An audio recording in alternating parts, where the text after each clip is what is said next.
Good evening to all of students. आज हम जो चैप्टर पढ़ने जा रहे हैं वो है इलेक्ट्रिसिटी। तो टेंथ में आपका जो चैप्टर है वो कार्बन एंड कंपाउंड चल रहा है। Carbon and its compound Gaurav sir पढ़ा रहे हैं। उसी के साथ साथ आपको इलेक्ट्रिसिटी भी स्टार्ट करना है। बहुत इंपॉर्टेंट चैप्टर है। स्पेसिफिकेशन आपको मैं दे दूं तो ये चैप्टर 4 मार्क्स का है। 4 मार्क्स का है। 2 नंबर का इसमें से न्यूमेरिकल आएगा और 2 की थ्योरी आएगी। तो आप पहले से इस चैप्टर को दिमाग में बना के रखें कि ये चैप्टर 4 मार्क्स का है, तो 2 का न्यूमेरिकल, 2 की थ्योरी।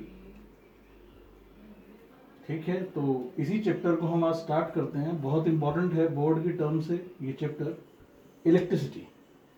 तो इलेक्ट्रिसिटी वैसे तो आपको मालूम ही है कि आप घरों में देखते हो कि फैन चल रहे हैं, ट्यूबलाइट ऑन हो रही है, बल्ब चल रहे हैं, और भी इलेक्ट्रिकल अप्लायंसेस चल रहे हैं। वो सब इलेक्ट्रिसिटी की मदद से चलते हैं, आपने सुना है ये। लेकिन इलेक्ट्रिसिटी को जानने से पहले आपको सबसे पहले जो इम्पोर्टेंट चीज जाननी है वो है चार्ज। बहुत इंपॉर्टेंट है कि चार्ज क्या है। तो चार्ज एक ऐसी प्रॉपर्टी है किसी भी मटेरियल की जिसके कारण जब आप उस मटेरियल को कहीं भी रखते हो, मतलब इलेक्ट्रोमैग्नेटिक फील्ड में रखोगे, वहां पे इलेक्ट्रिकल फील्ड भी हो या मैग्नेटिक फील्ड भी हो, तो वो फोर्स को एक्सपीरियंस करेगा। तो वही चीज चार्ज है। देखो, कोई भी बॉडी है, अगर आप यूनिवर्स में देखोगे तो कोई भी बॉडी है तो बॉडी के ऊपर मास तो होता ही है, ये तो कंफर्म है। लेकिन मास के साथ साथ उस चीज के ऊपर हम लोग चार्ज क्रिएट कर सकते हैं, और इसी चार्ज की प्रॉपर्टी से कोई भी दो बॉडी आपसरी में अट्रैक्ट भी होती हैं और रिपल भी होती हैं। ये बात जान लो कि कोई भी दो बॉडी अट्रैक्ट हो रही हैं, रिपल हो रही हैं, उनका मास भी है। ऐसा नहीं है कि मास नहीं है। अगर मास नहीं होगा तो उनका मैग्नीट्यूड नहीं होगा। तो मास है और उनके ऊपर एक चार्ज आ जाता है जिसके कारण वो बॉडी अट्रैक्ट करती हैं एक दूसरे को या रिपल करती हैं। तो ये बहुत इंपॉर्टेंट कंसेप्ट है कि चार्ज के आने से बॉडी के अंदर अट्रैक्शन और रिपल्शन स्टार्ट हो जाता है। अब बात आती है कि चार्ज क्या चीज है क्या नहीं है। देखो, कोई भी एटम है, कोई भी एटम, आपको पता है कि एटम न्यूट्रल होता है। एटम क्या होता है? न्यूट्रल। मान लो मैं एक सोडियम का एटम लेता हूं, बड़ा सिंपल सा एग्जांपल है। सोडियम का एग्जांपल आपके लिए लूं तो सोडियम की अगर आप इलेक्ट्रॉनिक कॉन्फ़िगरेशन करोगे तो इसका एटॉमिक नंबर 11 है, पॉजिटिव 2 इलेक्ट्रॉन, और 1 2 3 4 5 6 7 8 और 1 इलेक्ट्रॉन ये रहा। जब आप इस इलेक्ट्रॉन्स को यहां से रिमूव कर दोगे, मतलब यहां से ये निकल जाएगा, कंडक्शन स्टेट में चला जाएगा, यहां से कैसे ना कैसे करके, आप रबिंग करके या इंडक्शन करके, दो प्रोसेस हैं, या तो आप रबिंग कर दो या इंडक्शन। तो दो चीजें हैं यहां पे। रबिंग जो है वो कंडक्शन के तहत आता है, रबिंग जो है वो कंडक्शन के तहत आता है, और इंडक्शन भी एक प्रॉपर्टी है जिसमें हम चार्ज को क्रिएट करवा सकते हैं। तो चार्ज किस तरीके से क्रिएट हुआ इस बॉडी पे, क्योंकि चार्ज की एक बड़ी सुंदर सी डेफिनेशन है, यह चार्ज की एक प्रॉपर्टी है, चार्ज के neither be created nor be destroyed. तो ये जब तथ्य आपके सामने है, फिर भी आपने चार्ज क्रिएट कर दिया, कैसे? तो उस चार्ज को क्रिएट किया जाता है ट्रांसफर करने से। याद रखना इस बात को कि चार्ज को जो क्रिएट किया जाता है वो किया जाता है ट्रांसफर। कि अगर आप इस इलेक्ट्रॉन को कहीं ट्रांसफर कर देते हो तो इसके अंदर 11 प्रोटॉन बच जाते हैं और 10 इलेक्ट्रॉन बच जाते हैं। अब 10 इलेक्ट्रॉन हैं, 11 प्रोटॉन हैं, ज्यादा शक्तिशाली प्रोटॉन मतलब पॉजिटिव चार्ज, ज्यादा शक्तिशाली इलेक्ट्रॉन नेगेटिव चार्ज वाला है, तो फिर ये कम शक्तिशाली होता है तो इसके ऊपर पॉजिटिव चार्ज आ जाता है। इस बॉडी के ऊपर जो सोडियम होगा उसका एक एटम में से आप इलेक्ट्रॉन्स को बाहर निकलवा लो तो उसके ऊपर पॉजिटिव चार्ज आने की वजह से वो पॉजिटिवली चार्ज हो जाता है। तो ये बिल्कुल अच्छे से जान लेना है कि आप पहली ये बात कि चार्ज को आप क्या नहीं कर सकते, क्रिएट नहीं कर सकते और डिस्ट्रॉय नहीं कर सकते। तो पहली ये बात याद रख लो, not created nor destroyed, nor destroyed, but it is transferring, but it is transferring. Charge को आप ट्रांसफर कर सकते हो। तो ये बहुत इंपॉर्टेंट चीज है, पेपर पॉइंट ऑफ व्यू से इतनी इंपॉर्टेंट नहीं है, लेकिन हमें जानना बहुत जरूरी है कि चार्ज क्या चीज है। तो चार्ज के neither be created nor be destroyed, but it is transferring. एक जगह से दूसरी जगह ट्रांसफरिंग कर सकते हो। उसमें आप कंडक्शन को देखोगे और कंडक्शन के साथ साथ इंडक्शन को देखोगे। तो induction is not in our syllabus, तो इंडक्शन को हम छोड़ देते हैं। तो कंडक्शन हमारे पास है। वैसे भी एक और सिंपल सा एग्जांपल आपके सामने लेके आऊं तो रबिंग जब आप करते हो तो सिंपल सी बात है कि एक बैलून ये है, बैलून B1, बैलून B2। तो इन दोनों को आप पहले घिसो। अगर इन दोनों को आप घिसते हो तो घिसने से जब आप इनको फोर्स कम करोगे इसके ऊपर तो ये एक दूसरे को रिपल करना शुरू कर देंगे। रिपल क्यों करना शुरू कर देंगे? क्योंकि इनके ऊपर चार्ज क्रिएट हो गया। या सिंपल सी एक कॉम्ब लो और उस कॉम्ब को अपने सर पे रगड़ो और सर पे रगड़ने के बाद वो पेपर को अपनी तरफ अट्रैक्ट कर लेती है, पेपर्स को अपनी तरफ अट्रैक्ट कर लेती है। तो उसका मतलब क्या था कि उस कॉम्ब के ऊपर चार्ज क्रिएट हो गया और उसने उस पेपर को अपनी तरफ अट्रैक्ट कर लिया। अब वो चार्ज नेगेटिव भी हो सकता है। अगर कॉम्ब के ऊपर नेगेटिव चार्ज है तो पेपर के ऊपर पॉजिटिव होगा, तभी ये अट्रैक्ट हो रहे हैं। अगर कॉम्ब के ऊपर पॉजिटिव चार्ज आता है तो पेपर के ऊपर नेगेटिव मान लो, तो भी एक दूसरे से अट्रैक्ट होते हैं। तो ये कहानी है चार्ज की कि चार्ज क्या चीज है। तो चार्ज कुछ भी नहीं, सिर्फ एक प्रॉपर्टी है। तो चार्ज जो है वो कुछ भी नहीं है, सिर्फ एक प्रॉपर्टी है जिसके जरिए आप जब उस बॉडी को कहीं भी प्लेस करते हो तो वो इलेक्ट्रोमैग्नेटिक फील्ड को एक्सपीरियंस करती है। अब आपको एक बात और समझ में आएगी कि मान लो ये एक बॉडी है। अब मैं कह रहा था कि चार्ज हो जाता है, क्रिएट हो जाता है। मान लो ये बॉडी है और ये अभी किसी चीज को अट्रैक्ट और रिपल नहीं करेगी। क्यों? क्योंकि ये बहुत बड़ी है, इसमें बहुत सारे इनफाइनाइट नंबर्स ऑफ एटम्स हैं, तो वो न्यूट्रल ही मान लिए जाएंगे। लेकिन घिसने के बाद कुछ एक जगह से जब वहां से इलेक्ट्रॉन्स कैरी कर जाएंगे, इलेक्ट्रॉन कहीं और चले जाएंगे, तो फिर ये बॉडी उस दूसरी बॉडी को अपनी तरफ अट्रैक्ट करने लगेगी। तो ये भी एक चीज है कि जो चार्ज बॉडी है उसके ऊपर आप चार्ज क्रिएट करते हो। और सबसे बड़ी बात, ये चार्ज सिर्फ थोड़े समय के लिए रहता है, लिटिल टाइम के लिए, लिटिल टाइम के लिए रहता है। और बाद में ये चार्ज जो इसके ऊपर एक्स्ट्रा आता है वो ट्रांसफर हो जाता है और ये चीजें न्यूट्रल हो जाती हैं। तो बहुत इंपॉर्टेंट बात है कि चार्ज जब आप किसी चीज को रब करते हो तो रब करने से चार्ज जो है वो थोड़े समय के लिए क्रिएट होता है और फिर रिमूव हो जाता है वहां से, और फिर वो बॉडी दोबारा से न्यूट्रल हो जाती है। तो इसमें नंबर ऑफ एटम्स हैं, एटम्स के अंदर इलेक्ट्रॉन्स हैं, प्रोटॉन्स हैं। तो वो जब तक न्यूट्रल स्टेट में है तब तक ये बॉडी चार्ज नहीं है, क्योंकि हर बॉडी एटम से बनी हुई है। तो हर बॉडी एटम से बनी हुई है। तो आपकी मन की शंका दूर कर लो कि जब तक इसको रब नहीं करोगे, जब तक घिसोगे नहीं, जब तक इसके घिसने के बाद भी अगर इलेक्ट्रॉन ट्रांसफर नहीं करते या प्रोटॉन्स इधर से उधर नहीं जाते, प्रोटॉन ट्रांसफर नहीं करते, सॉरी, अगर इलेक्ट्रॉन्स इधर से उधर जाते हैं तो फिर इसके ऊपर चार्ज क्रिएट हो जाता है।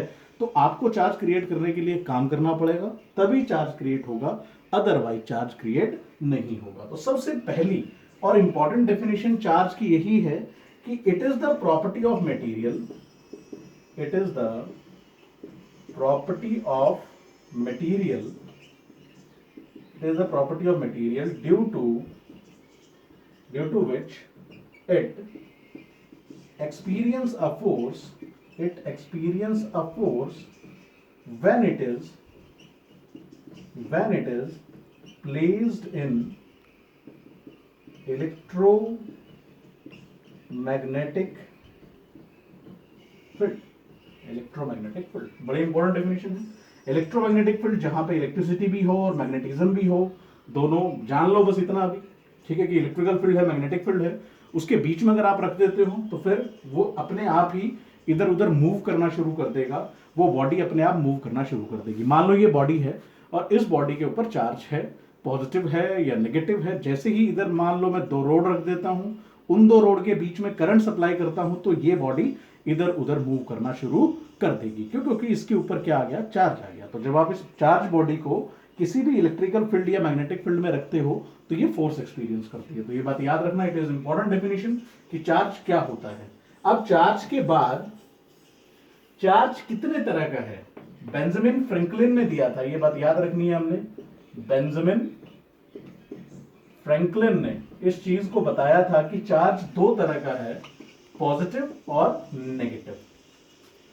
अब पॉजिटिव चार्ज जो होता है वो प्रोटॉन्स पर होता है, प्रोटॉन्स एक्वायर पॉजिटिव चार्ज, और नेगेटिव चार्ज जो होता है वो इलेक्ट्रॉन्स पर होता है। ये बात याद रखें कि इलेक्ट्रॉन्स पे नेगेटिव चार्ज होता है और प्रोटॉन्स पर पॉजिटिव चार्ज होता है। दोनों पर चार्ज कितना होता है?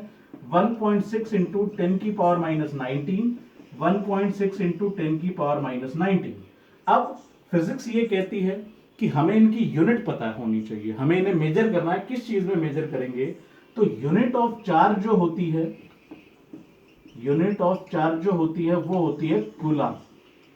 तो कूलम है तो उसको हम C से डिनोट करेंगे, तो इसीलिए 1.6 इंटू 10 की पावर माइनस 19 कूलम, और ये कूलम ये नेगेटिवली है तो इसलिए नेगेटिव आ जाएगा, इसके साथ पॉजिटिव आ जाएगा। तो बड़ा इंपॉर्टेंट क्वेश्चन है कि प्रोटॉन और इलेक्ट्रॉन्स के ऊपर किस तरह का चार्ज होता है।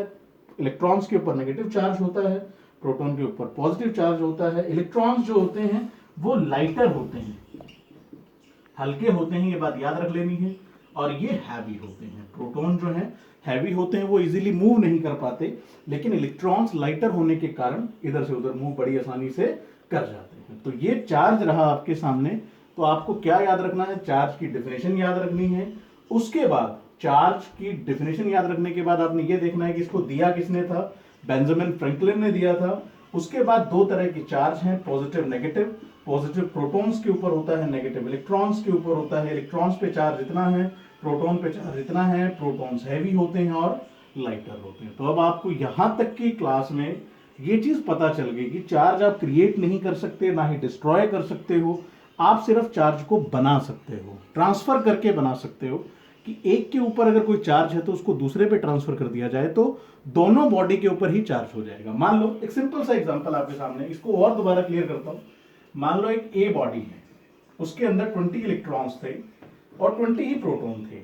बी बॉडी थी, उसमें भी 20 इलेक्ट्रॉन थे, 20 प्रोटॉन थे। 20 इलेक्ट्रॉन 20 प्रोटॉन, 20 इलेक्ट्रॉन 20 प्रोटॉन।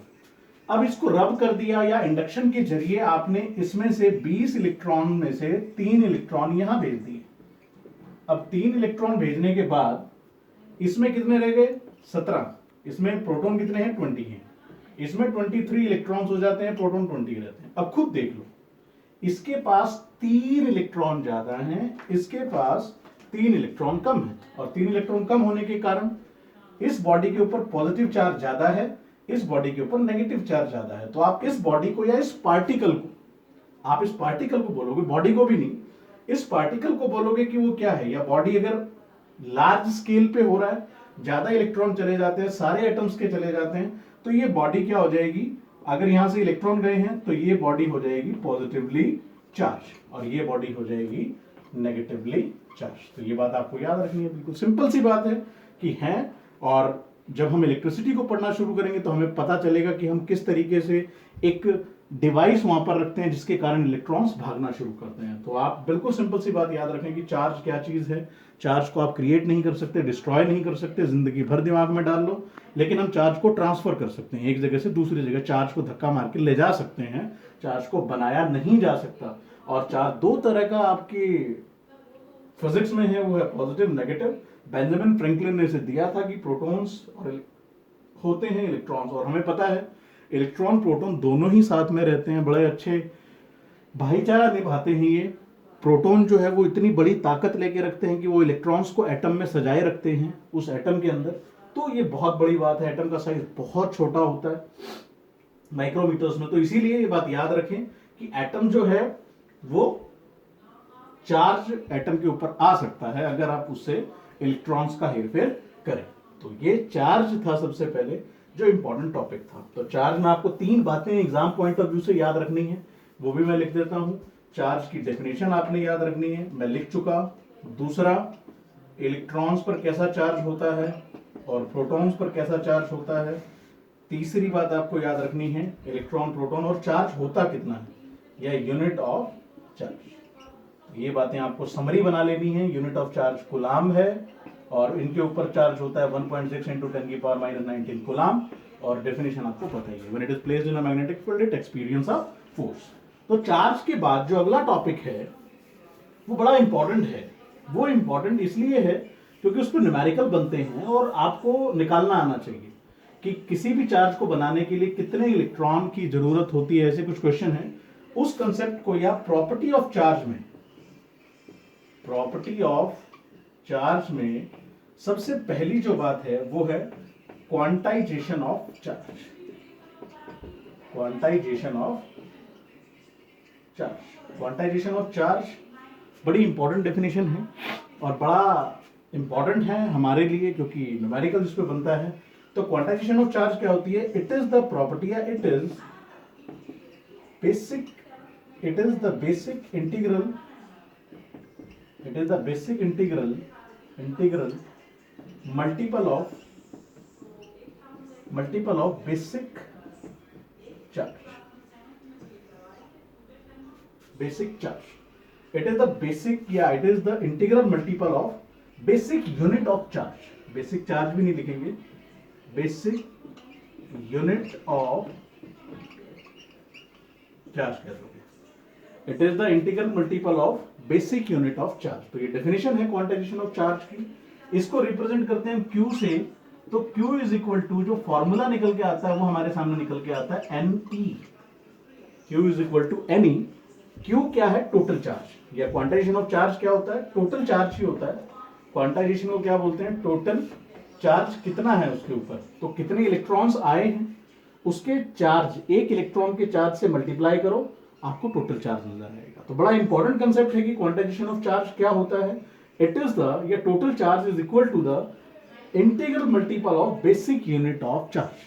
क्या डेफिनेशन रहेगी? Total charge is the, according to this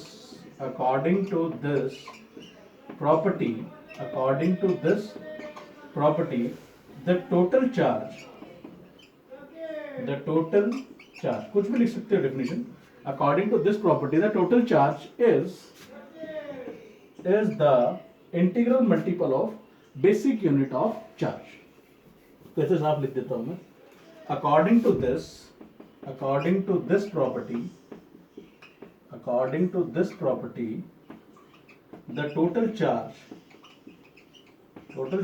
is equal to the integral multiple of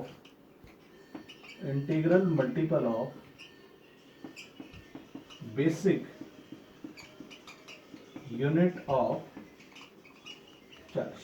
तो बड़ी इंपॉर्टेंट डेफिनेशन है क्वांटाइजेशन ऑफ चार्ज। मैथमेटिकली आप क्या लिखोगे? Q is equal to Ne। मान लो आपके पास एक इलेक्ट्रॉन है, मान लो यू हैव वन इलेक्ट्रॉन। अब आपके पास एक इलेक्ट्रॉन है और एक इलेक्ट्रॉन अगर है तो टोटल चार्ज कितना होगा? Q is equal to N। कितना इलेक्ट्रॉन है? 1। और इलेक्ट्रॉन के ऊपर चार्ज कितना होता है? 1.6 इंटू 10 की पावर माइनस 19 कूलम। तो टोटल चार्ज कितना हो जाएगा उस बॉडी पे? 1.6 इंटू 10 की पावर माइनस 19 कूलम। तो ये टोटल चार्ज हो जाएगा। तो ये बेसिक्स था। इलेक्ट्रिसिटी अभी स्टार्ट भी नहीं हुआ, इसके बाद की जो कड़ी है वो करंट के साथ जाके जुड़ेंगी। लेकिन अभी के लिए आपको इतना ही जान लेना है कि व्हाट इज चार्ज, चार्ज क्या होता है। तो चार्ज की डेफिनेशन बड़ी सिंपल सी है, when it is placed in a electromagnetic field then it experience a force. दो तरह का चार्ज है, पॉजिटिव नेगेटिव। उसके बाद आ जाओ क्वांटाइजेशन ऑफ चार्ज पे। अगर क्वांटाइजेशन ऑफ चार्ज की बात करते हो तो वो क्या होता है? इस प्रॉपर्टी के अकॉर्डिंग जो टोटल चार्ज है वो किसके बराबर होता है? Basic integral multiple of basic charge, या integral multiple of basic unit of charge. तो मैंने आगे एग्जांपल भी लिया। आपके पास एक इलेक्ट्रॉन है, आप खेल रहे हो किसी चीज से, आपके पास एक इलेक्ट्रॉन आता है, आपको टोटल चार्ज निकालना है। तो आप क्या करोगे? सिंपल सा, तो भैया आप लेना, एक इलेक्ट्रॉन आपके पास है, एक इलेक्ट्रॉन के साथ उस इलेक्ट्रॉन पे चार्ज कितना है? 1.6 इंटू 10 की पावर माइनस 19 कूलम। मल्टीप्लाई करो, यू हैव चार्ज। तो आपके पास टोटल चार्ज आ जाएगा कि उस बॉडी के ऊपर 1.6 इंटू -19 कूलम उसके ऊपर चार्ज है। ओके, तो आई होप आप लोग पढ़ते रहो घर पे रह के। आपको एक इम्पॉर्टेंट चीज भी बता देता हूं मैं यहां से कि लॉकडाउन का समय चल रहा है, तो अगर लॉकडाउन का समय चल रहा है तो आपको ये चीजें इंप्लीमेंट करनी होंगी। बड़ा सुंदर सा टाइम है, आप बच्चों के लिए तो बिल्कुल खाली टाइम है, तो आप जितना हो सकते हैं वीडियोस को देखो और पढ़ो, स्टडी करो। और स्टडी करने से क्या है, आपकी कमांड आ जाएगी। आप 1 डेढ़ 2 महीने बाद जब भी स्कूल में आते हो दोबारा भी ये चीजें करवाई जाएंगी आपको, ऐसा नहीं है कि नहीं करवाई जाएंगी। जब आपको दोबारा करवाई जाएंगी तो और क्लियर हो जाएगा आपको। तो इसीलिए थोड़ा थोड़ा काम करके आप अपना करते रहें, काम ना छोड़ें, अपनी कॉपी बना लें, अपने नोट्स बना लें। और मैंने पहले भी 10th में कहा था कि इसकी PDF आपको मिल जाएगी, सिर्फ आप अपनी रफ कॉपी में लिखें। आप अपनी रफ कॉपी में इसके नोट्स बनाते रहें ताकि आप याद करते रहें। आपको डायरेक्ट कॉपी स्कैन करके दे दी जाएगी, टेंशन नहीं उस चीज की कि उसको आप उन नोट्स को पढ़ लें, बहुत है, मोर देन एनफ है। अराउंड आप आराम से इजीली 100 मार्क्स स्कोर कर सकते हैं। तो ज्यादा टेंशन नहीं, लॉकडाउन का टाइम है, आप 3 से 4 घंटे पढ़ाई के लिए निकालें, आपके लिए बहुत बेहतर होगा, आगे फ्यूचर के लिए बहुत बेहतर होगा। तो आप लोग, आशा करता हूं कि पढ़ोगे और बहुत अच्छे से पढ़ोगे। इसीलिए और एक और बात की, जो CBSE गाइडलाइन जारी कर रहा है कि शायद सिलेबस में थोड़ी सी कटौती हो जाए, तो एक आधा चैप्टर वैसे भी आप लोगों को मिल जाएगा, ज्यादा बड़ी बात नहीं है, एक आधा चैप्टर वैसे ही कम हो जाएगा। तो 16 अगर 15 चैप्टर हैं तो 14 चैप्टर पढ़ने को मिलेंगे, तो ये बहुत अच्छी बात है आप लोगों के लिए भी। और आप इतने टाइम में स्टडी भी कर पा रहे हैं, तो ये तो है नहीं कि आपका काम रुक गया। तो इसीलिए मेहनत करें, 60 मार्क्स का अपना पेपर है, थोड़ा सा अच्छे से पढ़ो साइंस को, 60 में से 60 लो, 40 मार्क्स लगेंगे तो आपके 100 हो जाएंगे। इसीलिए मेहनत करो, लॉकडाउन का टाइम है तो अच्छे से पढ़ो। उधर से कार्बन्स कंपाउंड्स भी चल रहा है, उसकी भी प्रैक्टिस करते रहो। वो चैप्टर भी प्रैक्टिस का है, 6 मार्क्स का वो चैप्टर है, 4 मार्क्स का ये चैप्टर है। तो हम स्टेप बाय स्टेप करते 7-8 दिनों के अंदर ये चैप्टर खत्म कर देंगे पूरा। फिर न्यूमेरिकल्स पर करेंगे तो 10-12 दिन लगेंगे करीब। मैं न्यूमेरिकल्स भी पूरे एक एक करके बोर्ड पर निकलवाऊंगा। तो होप करता हूं कि अगर हम लोग मेहनत कर रहे हैं तो आप भी मेहनत कीजिए, तो मेहनत का फल बहुत मीठा होगा, टॉप करना है तो। और इजीली यही सोच लो अभी से कि लॉकडाउन का टाइम आपको बहुत टॉप करने के लिए मिला है, इसीलिए मेहनत करो और मेहनत करके आगे बढ़ते रहो। तो आशा करता हूं आप लोग पढ़ेंगे, पढ़ें, आपके लिए बेनिफिट है। ओके, करते रहो मेहनत।